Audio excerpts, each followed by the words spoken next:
सो hello दोस्तों, welcome to BPSC sure success. मैं हूं शुभम अग्रवाल और आज हम बात करेंगे एक इम्पॉर्टेंट करंट डेवलपमेंट की हमारे देश में, that is the national recruitment agency.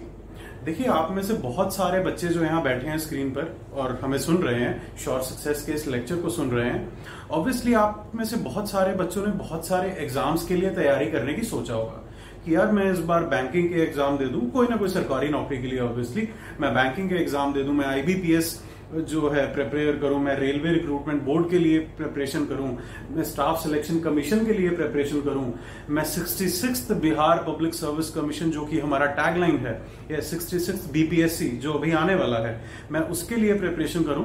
तो बहुत सारे बच्चों ने ऐसा सोचा होगा।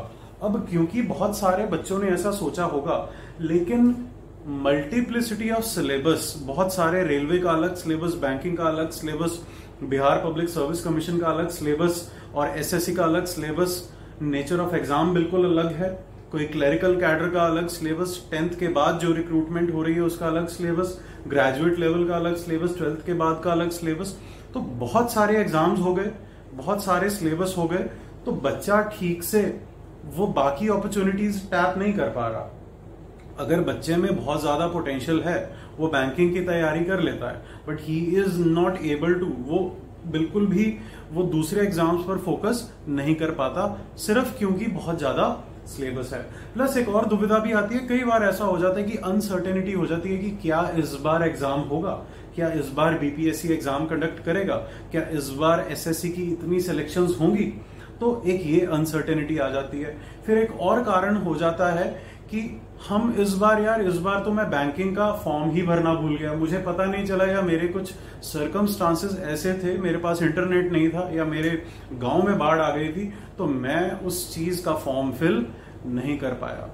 तो यही प्रॉब्लम को एड्रेस करने के लिए बच्चों की और यूथ की एम्प्लॉयमेंट एक्टिविटी और टैलेंट पूल को अट्रैक्ट करने के लिए हमारी गवर्नमेंट ऑफ इंडिया ने एक बहुत ही उम्दा, बहुत ही बड़ा स्टेप लिया है, दैट इज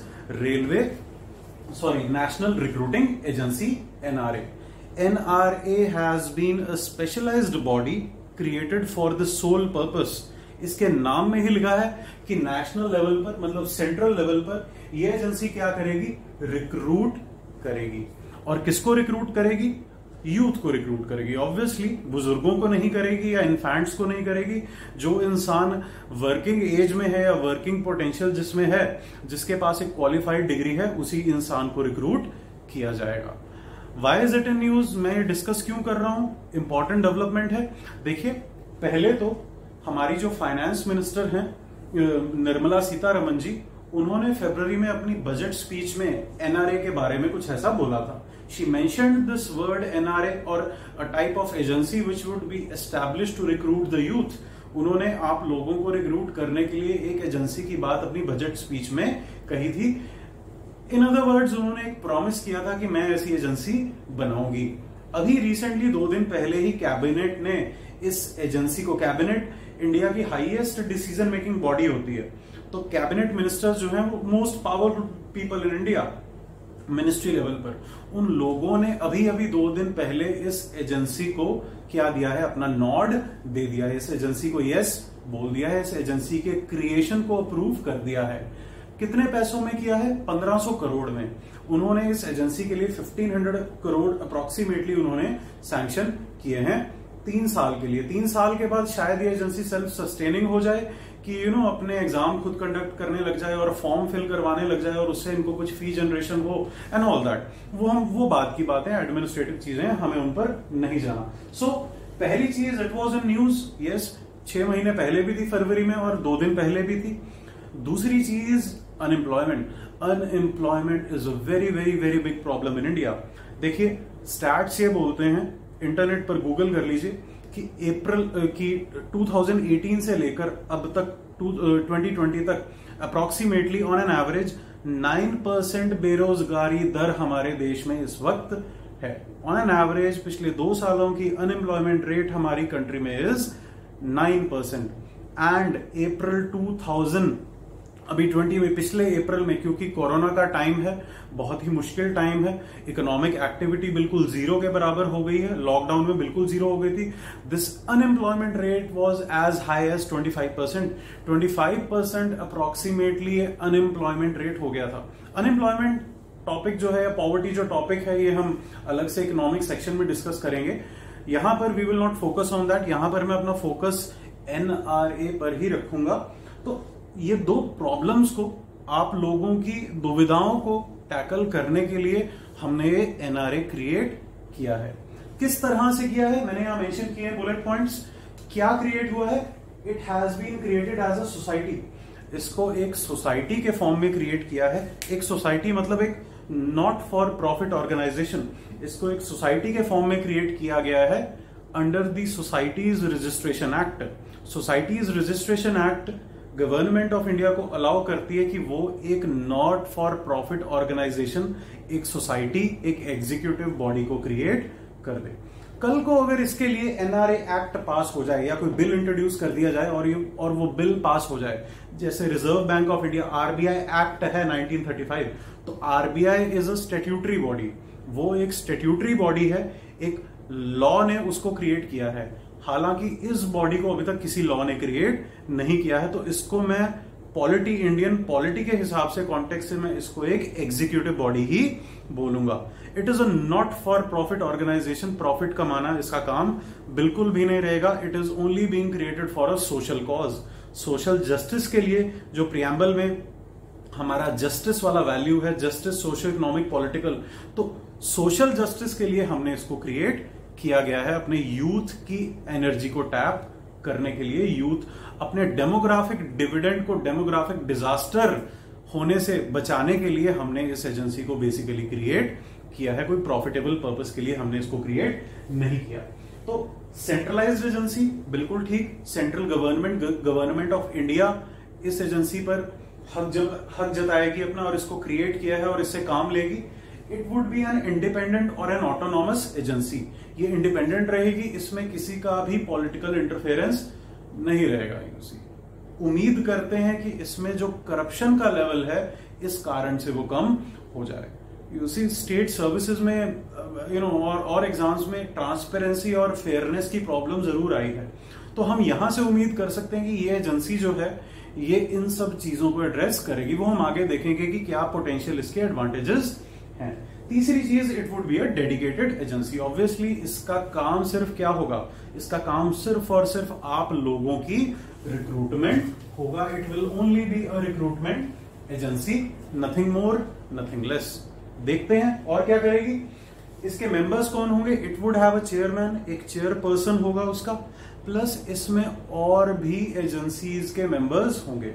इसमें आरआरबी, रेलवे रिक्रूटमेंट बोर्ड के मेंबर्स होंगे, रिप्रेजेंटेटिव्स। इसमें स्टाफ सिलेक्शन कमीशन के मेंबर्स होंगे जो रिप्रेजेंटेटिव्स होंगे, प्लस इसमें आईबीपीएस के बैंकिंग पोर्टल जो है, जो बैंकिंग की सिलेक्शन करता है, उसके मेंबर्स होंगे। फिलहाल ये इन तीन एजेंसीज को सब्ज्यूम नहीं कर रही है, इन एजेंसीज को भी डिसॉल्व नहीं किया गया है, पर जो ये एजेंसीज रिक्रूटमेंट कर रही हैं, ये तीन एजेंसीज, इन तीन एजेंसीज के पेपर्स को खत्म कर दिया जाएगा और उसकी जगह एक कॉमन एलिजिबिलिटी टेस्ट हम लेंगे। तो इन एजेंसीज के जो पेपर्स होते हैं, उनके जो प्रीलिम्स एग्जाम्स हैं, तीनों के डिफरेंट सिलेबस हैं, तीनों के डिफरेंट टाइमिंग्स हैं, तीनों के डिफरेंट प्री कंडीशंस हैं, एलिजिबिलिटी कंडीशंस होंगी, तीनों के डिफरेंट परफॉर्मर्स हैं, डिफरेंट मोड्स ऑफ प्रिपरेशन है, डिफरेंट टाइमिंग्स हैं, उन और तीनों के अलग फॉर्म भरते हैं, तो तीनों की डिफरेंट टाइप्स ऑफ वैकेंसीज भी होती हैं। तो इन तीनों के प्रीलिम एग्जाम को सब्ज्यूम करके हम एक कॉमन एलिजिबिलिटी टेस्ट एक प्रीलिम फॉर्म में या फर्स्ट स्टेज की फॉर्म में हम इंट्रोड्यूस करेंगे। इन एजेंसीज के रिप्रेजेंटेटिव्स यहां होंगे, plus ministry of railways. Railways जो है हिंदुस्तान का सबसे बड़ा रिक्रूटिंग एजेंसी है। It is the biggest employer और पब्लिक एम्प्लॉयर ऑफ इंडिया। तभी जब हम न्यूज में सुनते हैं ना कि रेलवेज को प्राइवेटाइज किया जा रहा है, कुछ लोग घबराने लग जाते हैं, क्योंकि उसी गवर्नमेंट जो होती है वो लोगों को एम्प्लॉयमेंट देती है, लेकिन प्राइवेट एजेंसी का क्या है, वो कभी भी हायर और फायर कर सकती है। तो वो एक अलग से एक अपने आप में अलग टॉपिक है कि प्राइवेटाइजेशन ऑफ रेलवेज होना चाहिए या नहीं। कमिंग बैक, फाइनेंस मिनिस्ट्री और रेलवेज मिनिस्ट्रीज में से भी इसमें रिप्रेजेंटेटिव्स होंगे। चेयरमैन कौन होगा इसका, चेयरपर्सन कौन होगा? He would be a person of the rank of the secretary of the government of India. वो भारत सरकार के सेक्रेटरी लेवल का इंसान, आला अफसर, आला अधिकारी होगा। करंट सिस्टम क्या है? जिस सिस्टम से मैंने ये लेक्चर स्टार्ट किया था, ये वीडियो स्टार्ट किया था, करंट सिस्टम है कि बहुत सारे एग्जाम्स हैं, अलग अलग टाइम पर हो रहे हैं, अलग अलग सिलेबस पर हो रहे हैं, अलग अलग एलिजिबिलिटी कंडीशंस हैं, बहुत ज्यादा अनसर्टेनिटी है, डिफरेंट वैकेंसीज हैं, तो और पारदर्शिता नहीं है, ट्रांसपेरेंसी नहीं है, अकाउंटेबिलिटी नहीं है, आंसरेबिलिटी नहीं है, क्वेश्चंस का लेवल अच्छा नहीं है, क्वालिटी ऑफ क्वेश्चंस अच्छे नहीं है, बहुत सारी मिस्टेक्स आ रही हैं, तो बहुत सारी दिक्कतें हैं हमारे यूथ को। आधे बच्चों को बेचारों को पता भी नहीं लगता कि ये एग्जाम होना भी है या नहीं है, या इस एग्जाम की तैयारी भी की जाती है। उस सिस्टम को हटाकर हमने एक नया सिस्टम ये प्रपोज्ड किया है। फिलहाल देखो, फ्यूचर में नहीं पता क्या होगा, ये रहेगी भी या नहीं। फिलहाल वक्ती तौर पर ये ग्रुप बी और ग्रुप सी की नॉन गैजेटेड और नॉन टेक्निकल पोस्ट को केटर करेगा। This agency will cater propose जो नियर रिसेंट में, ये जरूरी नहीं है कि आगे भी यही काम करेगा, हो सकता है बहुत सारे चेंजेस आ जाएं, अभी तो प्रपोज ही हुई है ना। ग्रुप बी ग्रुप सी की नॉन गैजेटेड और नॉन टेक्निकल पोस्ट की फिलिंग के लिए हमें ये एजेंसी चाहिए। फिलहाल होगा कैसे? देखो, 3 लेवल्स पर ये प्रीलिम एग्जाम को कंडक्ट किया जाएगा। ध्यान रखें कि आरआरबी का मेंस एग्जाम, एसएससी का मेंस एग्जाम और आईबीपीएस का मेंस एग्जाम और इंटरव्यू प्रोसीजर जिन जिन में है वो वैसे ही रहेगा। सेकेंड स्टेज और थर्ड स्टेज के साथ कोई भी छेड़खानी नहीं करी गई है। फिलहाल देखो, आगे हो सकता है, बट फिलहाल ये जो प्रपोजल आया है, पीआईबी ने जो लिखा है, प्रेस इंफॉर्मेशन ब्यूरो ने जो लिखा है, वो सिर्फ यही लिखा है कि फिलहाल ये एजेंसी सिर्फ प्रीलिम एग्जाम लेगी, सिर्फ इन 3 एजेंसीज का और सिर्फ इन पोस्ट के ऊपर। 3 लेवल पर ये एग्जाम्स लेगी। एक तो 10th पास बच्चों के लिए, मेट्रिकुलेटेड बच्चों के लिए लेगी, 12th के बच्चों के लिए लेगी, प्लस ग्रेजुएट्स के बच्चों के लिए।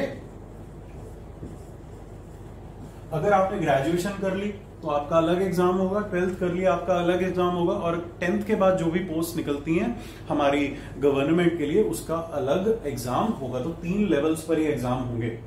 एक और दिक्कत आती है कि यार इस साल अगर मेरा एग्जाम नहीं क्लियर हुआ तो फिर मुझे अगले साल देना पड़ेगा। ये दिक्कत भी यहां पर एड्रेस करी गई है। The exam would be conducted twice an year.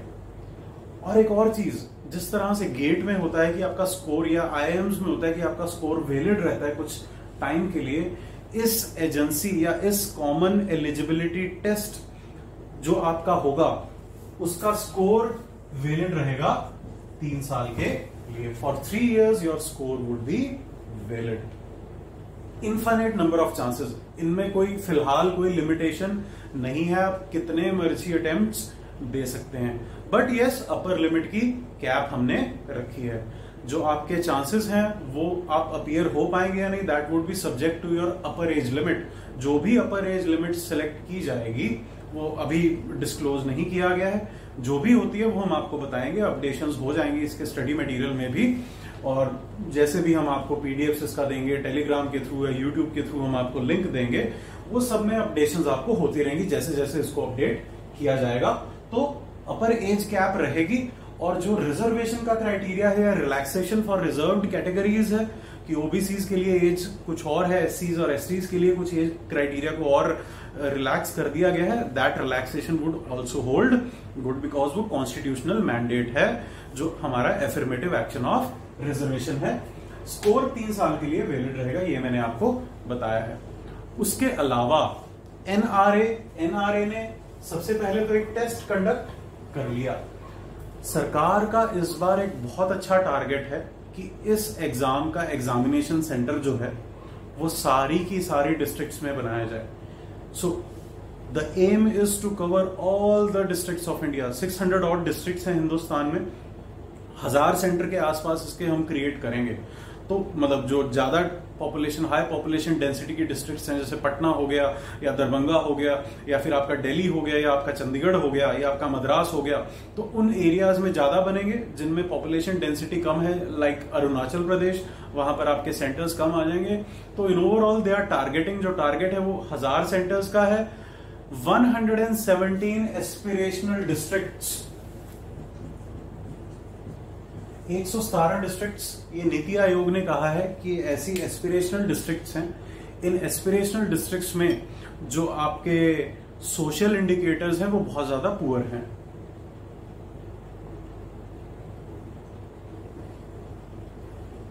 या वो बहुत ज्यादा लैगिंग है। तो उन सब एस्पिरेशनल डिस्ट्रिक्ट्स के जो आपके इंडिकेटर्स हैं वो 117 रिकॉग्नाइज्ड डिस्ट्रिक्ट्स हैं, उनमें स्पेशल फोकस किया जाएगा। फोकस कैसे? With respect to digital infrastructure. ये आगे चैलेंजेस में भी मैं बताऊंगा कि क्या क्या चैलेंजेस इस एजेंसी को हो सकते हैं।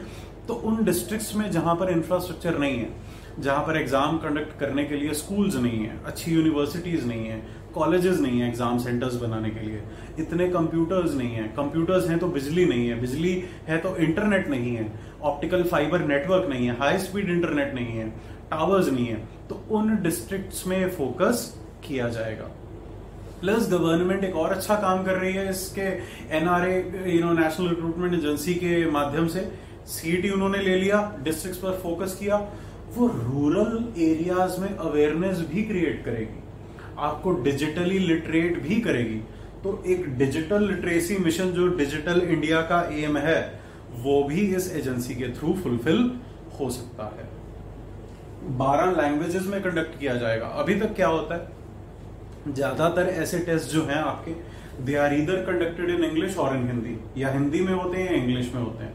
लेकिन अब इनमें जो कॉन्स्टिट्यूशन के 8 शेड्यूल में 22 ऑफिशियल लैंग्वेजेस हैं, उनमें से 12 लैंग्वेजेस में कंडक्ट किया जाएगा।